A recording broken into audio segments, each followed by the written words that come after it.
first, I'm going to introduce extremely shortly our first speaker, and her name is Robin Sharp. And she's right here.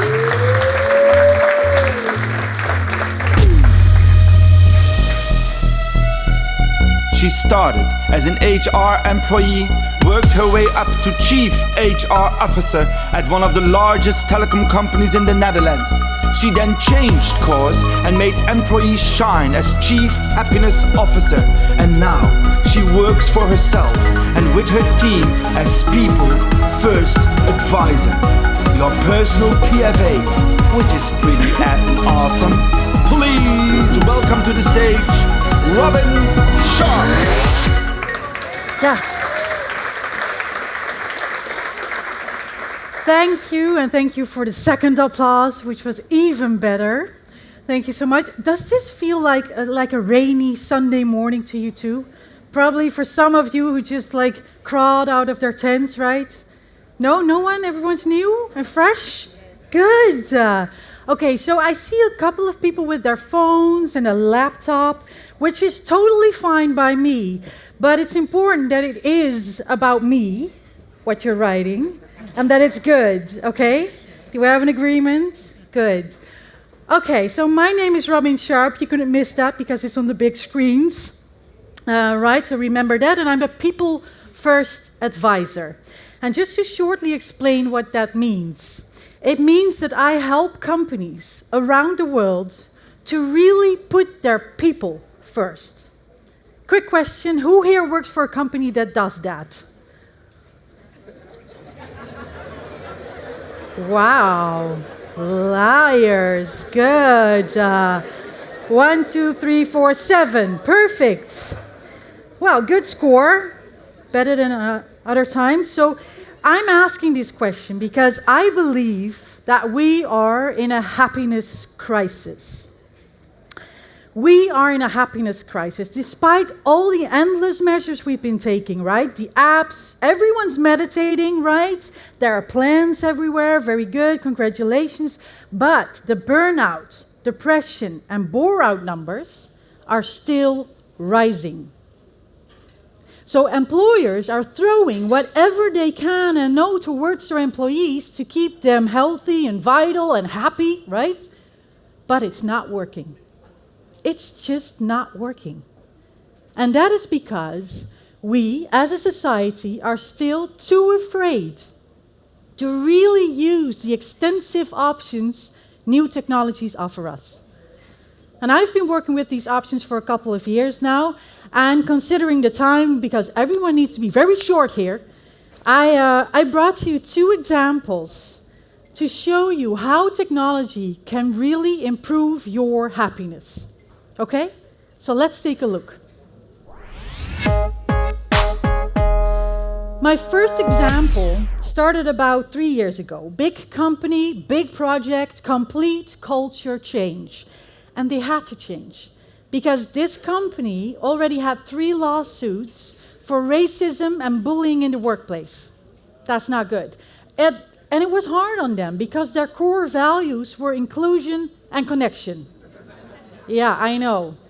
But they just couldn't figure out what was wrong in their company culture. So what did we do when we came in? We combined a couple of the newest technological systems. Let me take you through this project using the example of the first employee I hired using our newest AI application system. It's Pablo. Wait for him, here he comes. That's Pablo. Pablo, say hello to the festival people. They're just warming up here. Good. So, Pablo is 35 when he applies. And at that moment, we don't know that his name is Pablo because we don't ask for names. We, of course, want to prevent discrimination on the basis of names. So, our newest AI application system first purely looks at the qualities of the candidate, but also to what the existing team needs or might need in the future. So Pablo seems to be potentially suitable, and we test him by letting him play a series of serious games with all kinds of choices. And when he gets to the last round, he gets to virtually join his future team for a day, just to feel how it fits. So Pablo turns out to be, the ideal candidate. He has the right skills, hard and soft, an enormous learning potential, and above all, an 85% chance of being a positive influence on his team. Well, that's very high. And now that Pablo is an employee, he gets, just like all the other employees, 2 wearables. The first is a light wristband. Most of you know this one, of course. It's very comfortable. You can wear it without any problems, 24/7. It monitors the heart rate and the condition, and it records all actions. It's a little bit like a Fitbit, right? So the second wearable that Pablo gets is a badge, the humanized badge. Is anyone here today familiar with the humanized badge, working with it? No?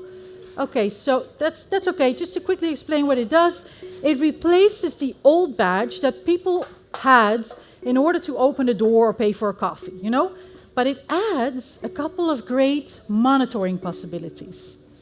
For example, thanks to the badge, we can see how people are moving through the building or at home, if they're working from home.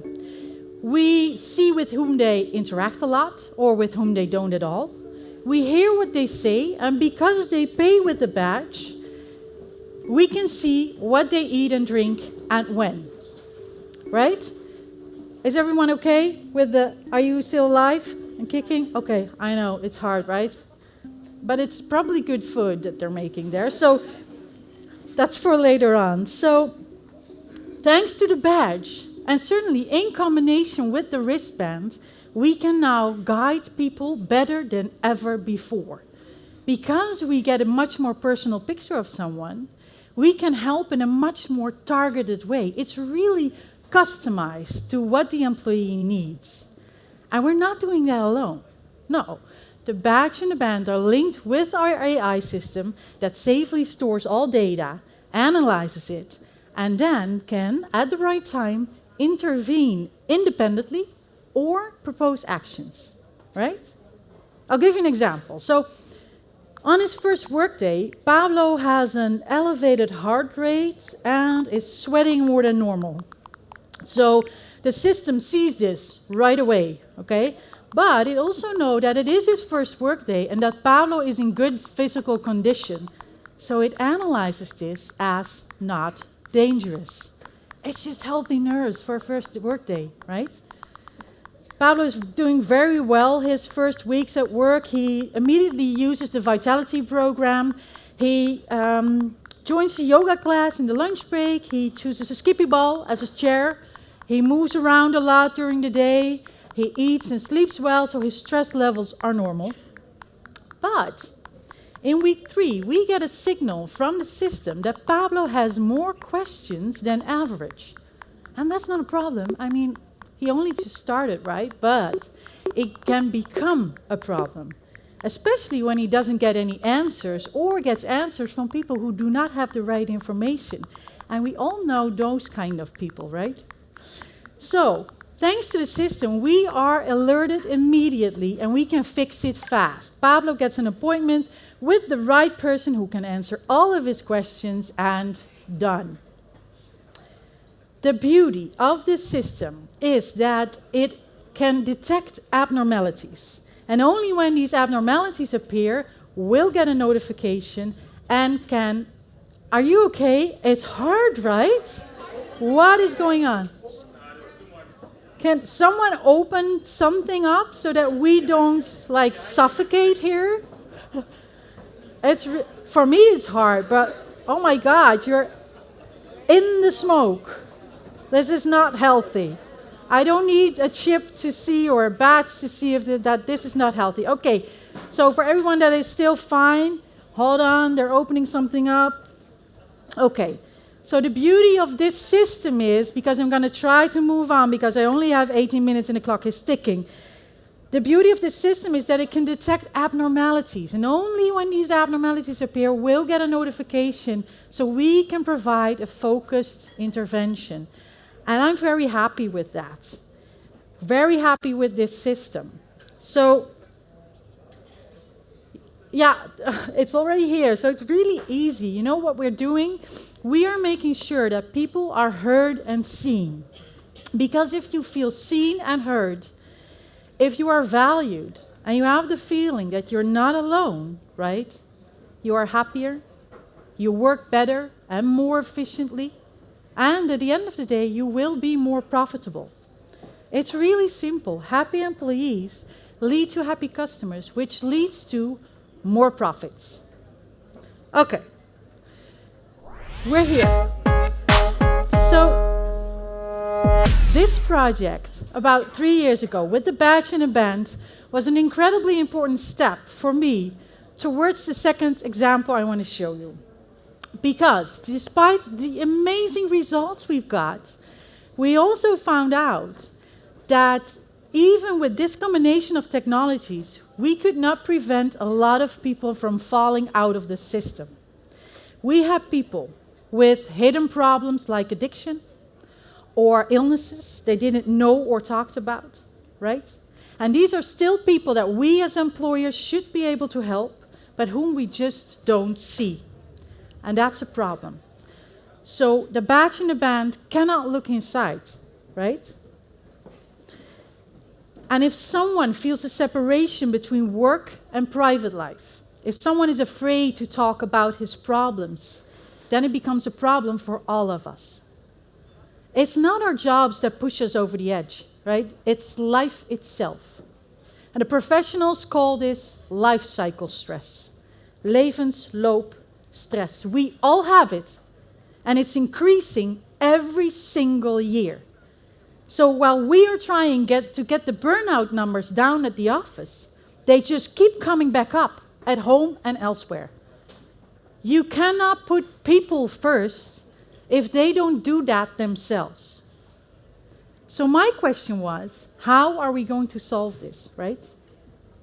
I mean, how can I really, truly help my employees? And that brings me to my second example, the project I'm working on right now, and it's called the People First Pilot Project. With effect. Good, welcome. Wow, now I have a decor. Beautiful. So this project, based on science, strives for optimal employee happiness. How? Well, the People First Pilot Project works with a chip that you implant in your employees. I know, no, but everyone's always afraid, but no, it does not hurt. No, there's no bother. I don't even know it's there. I've had it for 2 years now. Maybe you can see it. It's like angled right above my ear. You can maybe see a little, do you see anything? Nothing. Okay, so from the 2,000 employees who had this chip 2 years ago, 500 of them living here in Belgium, we never had one complaint, okay? So just to get that out of the way. Good. The chip replaces the badge and the wristband. It can do exactly the same, plus much more. So what more can the chip do?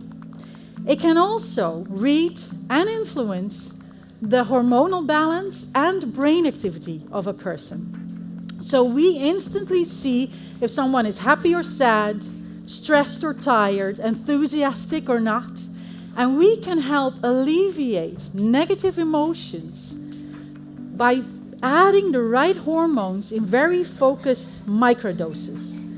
So reduced feelings of depression lead to 50% more productivity and meaning, 50%. So the problem that was the most troublesome to us and that we can now address, that is the addictions, right? So 1 in 5 employees, some point in their lives, has had experience with a form of addiction. Okay, 1 in 5. And we can now not only see if someone has an addiction, but we can also, with the permission of the employee, of course, help treat that addiction, right? With the chip in combination with counseling. So we do that by working with neurofeedback and by influencing the reward system. So imagine the neural shortcuts created by drugs to dopamine and serotonin can be rewired thanks to the chip. And then we have mental coaches who work with any underlying issues, okay? So the numbers. already show us that 80% of the people with a chip who had an addiction are cured without relapse. Okay? Without chip, this is only 30%. The second thing that we can do, and I'm very happy I can share this today because the results are barely just in, but with the latest update of the chip, we can also make thought scripts, gedachtenscripts. So we read what people think, but don't say out loud, okay? No, not what people think subconsciously, please, I don't want anything to do with that, that's none of my business, but it's about what people would like to say or are thinking out loud in their minds, but do not express, right? So current thoughts.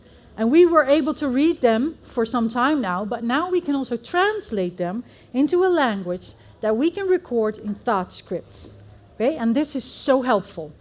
For example, in brainstorms, do you know that situation where your thoughts go faster than your words? Do you know that, right? So nodding, yes. Or that you know what you mean, but you don't have the words yet? Well, that's where the thought scripts come in. But okay, before this becomes way too abstract, I'd like to take you into the People First pilot project using Pablo as an example again. Pablo, welcome back. Oh, before I forget, he is now a happiness manager. He's part of my team, and it's his job to check the functioning of the chips for the employees in his company. It's about 600 people. So let's take a look at a day in the life of a happiness manager. Pablo gets up.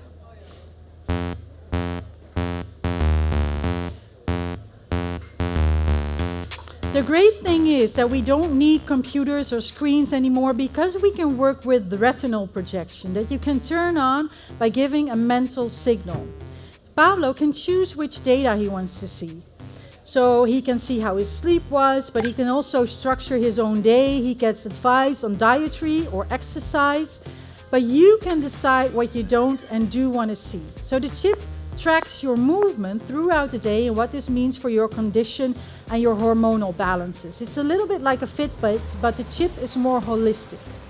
And when Pablo arrives at work, he starts his first round of the day, and he immediately comes across a team that is working really hard because they have an important deadline today.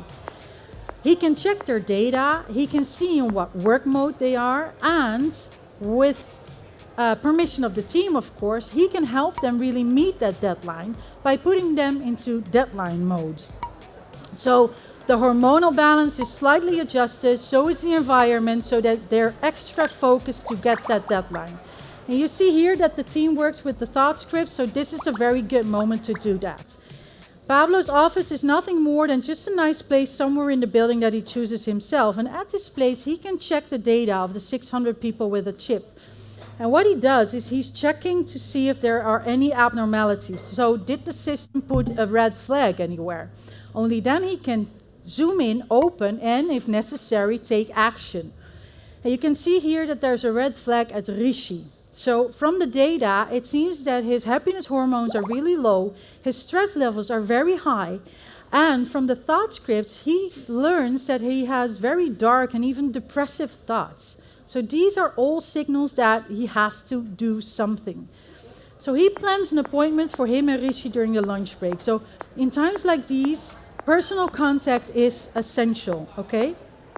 So during the lunch break, during the meeting, the data are confirmed. Rishi's not doing good. No, not at all. So Pablo proposes to adjust his hormones a little bit, just so that the darkness becomes a little lighter, the world will seem more bearable, and the employee can take better care of himself again. And he also proposes to plan an appointment with a psychologist, but Rishi doesn't feel that that's necessary at this moment, so he refuses. Another great advantage of the chip is that it per day calculates your ideal dietary intake, and it gives this information, with your permission of course, to the kitchen that is adapted for this. Yeah. All the buildings have smart toilets installed, and these toilets can detect a wide range of health indicators, so we'll see immediately when someone is pregnant. And that's not because we have to take action right away, not at all, but it's more that we can keep an eye on the situation and make sure we adjust the schedule on time. It also sees when someone is sick, so if we see that, we make an appointment right away. Someone is maybe aware of it, then we can provide the best help. If not, then it's important that someone sees a doctor right away. So people are working from home more and more, right? Especially since the corona crisis. And with this system, we can offer our help there too. So we see if someone has the best circumstances to really work at home. And if not, then we make sure that we send an ergonomic green kit, for example. If it's about the work circumstances or more private problems within the family, we can help. People can do overtime if necessary, but we do limit that because we don't want people to exhaust themselves, right? So when Pablo comes home again, he can check his data from the past day, and this is a really cool extra feature, he can choose which dream package he likes. So just what he fancies right now so that he has a good night of sleep and will wake up tomorrow to a new workday fit and happy. Isn't this beautiful? Isn't this amazing? Who would want to be this happy? Right? Please. And just quick question, who wants that chip? 1, 2, 3, 4.